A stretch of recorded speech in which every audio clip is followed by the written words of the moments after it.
कल्पना कीजिए, सुबह 6 बजे अलार्म बजता है। आपकी आंख खुलती है, आप उठते हैं, चाय पीते हैं, तैयार होते हैं और काम पर जाते हैं। आप दिन भर मेहनत करते हैं, शाम को थक कर लौटते हैं। महीने के अंत में वेतन मिलता है और आपको लगता है मैंने मेहनत की, लेकिन मुझे पैसा नहीं मिला। फिर भी सब ठीक है।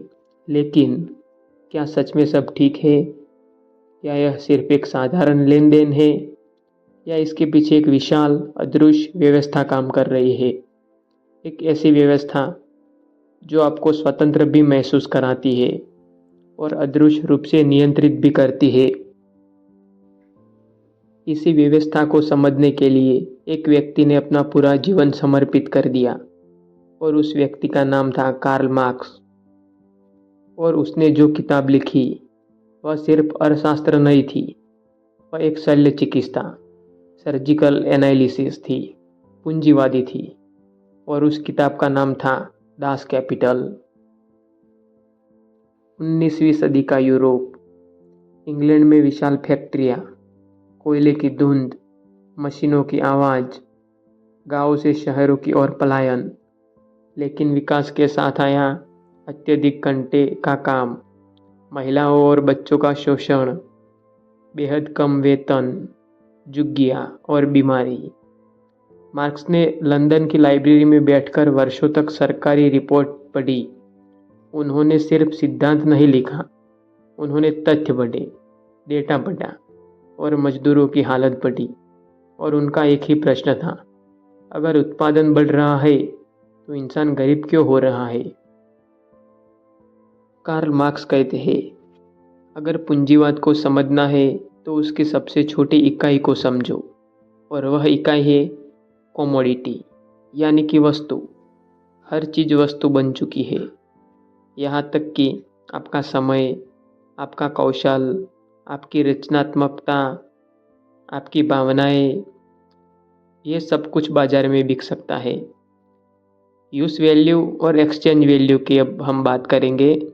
यूज़ वैल्यू का मतलब है वस्तु का उपयोग और एक्सचेंज वैल्यू का मतलब है बाजार में उसका मूल्य। लेकिन असली रहस्य यहाँ छिपा है। दो अलग वस्तुएं बराबर क्यों मानी जाती है? क्यों एक जूता बराबर 3 शर्ट? उनमें समान क्या है? तो कार्ल मार्क्स का ये उत्तर था कि उनमें मानव श्रम, क्योंकि इंसान बहुत मेहनत करता है।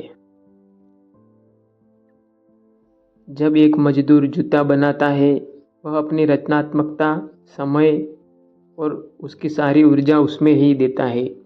लेकिन बाजार में क्या होता है?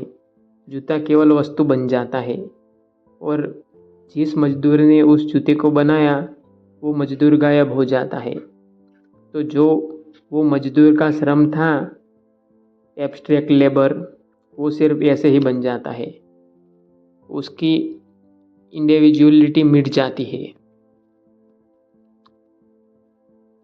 पैसों का उदय और जो जादुई चीज़ें थी, अब हम उस बारे में बात करेंगे। शुरुआत में व्यापार था, वस्तु के बदले वस्तु। फिर आया वस्तु, पैसा और दूसरी वस्तु। लेकिन पूंजीवाद में पैसा, वस्तु और ज़्यादा पैसा, यह उद्देश्य था पैसा बढ़ाना। और यहीं से पूंजीवाद का जन्म होता है, यानी कि यहीं से पूंजी का जन्म हुआ। मेहनत, शक्ति और पूंजीवाद का रहस्य। तो यहाँ कार्ल मार्क्स का सबसे बड़ा खुलासा आता है। वो कहते हैं कि मजदूर क्या बेचता है? तो वह अपना श्रम नहीं बेचता, वह बेचता है श्रम शक्ति। यह फर्क बहुत गहरा है। मान लीजिए एक मजदूर को 1000 रुपये प्रतिदिन मिलते हैं, लेकिन वह 3000 रुपये का उत्पादन करता है। तो अंतर क्या है उसमें? 2000 रुपये। यह चोरी नहीं है, यह सिस्टम है। इसे कहते हैं सरप्लस वैल्यू। मजदूर का दिन 2 भागों में बटा है। पहला भाग वह अपना वेतन पैदा करता है और दूसरा भाग वह मुफ्त में पूंजीपति के लिए काम करता है। और यह सब कानूनी है। बाज़ार में जो मशीनें हैं वो मुक्ति है या फिर गुलामी। तो मशीन आई थी काम आसान करने के लिए, लेकिन हुआ क्या? उससे हुआ बहुत उत्पादन तेज, नियंत्रण बढ़ा और काम का टुकड़ीकरण हुआ।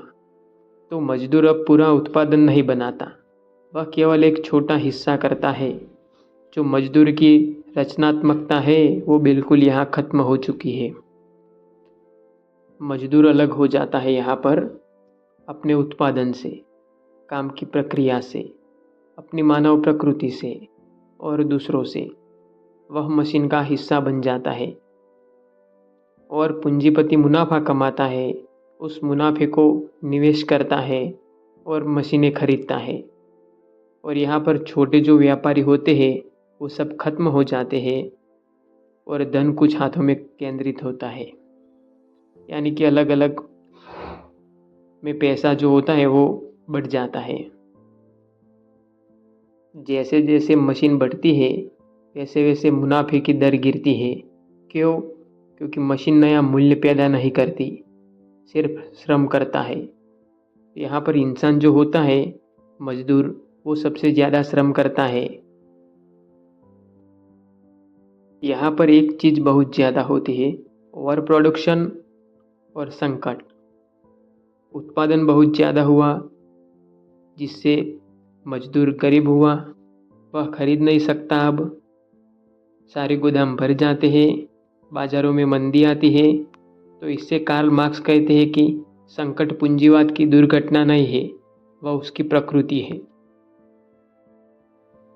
अब हम ये जानेंगे कि कार्ल मार्क्स से दुनिया में क्या ऐतिहासिक प्रभाव पड़ा। तो कार्ल मार्क्स से प्रेरित व्लादिमीर लेनिन ने सोवियत यूनियन की व्यवस्था बनाई और माओ जेडोंग ने चाइना की व्यवस्था बनाई। दुनिया में कार्ल मार्क्स की आलोचनाएं भी बहुत हुई। कुछ अर्थशास्त्री जैसे फ्रेडरिच हायेक, मिल्टन फ्रीडमैन, वो कहते हैं कि मार्क्स ने बाजार की जटिलता का मांग की। अब आप अपने आप से पूछिए, आपका समय किसका है? आपकी मेहनत किसके लिए है? क्या आप सच में स्वतंत्र हैं या आप वेतन के माध्यम से नियंत्रित हैं? अगर आपको हमारा ये वीडियो पसंद आया हो तो हमारी चैनल को सब्सक्राइब करें और ऐसे अन्य वीडियो देखने के लिए हमारे साथ जुड़े रहिए। अस्तु।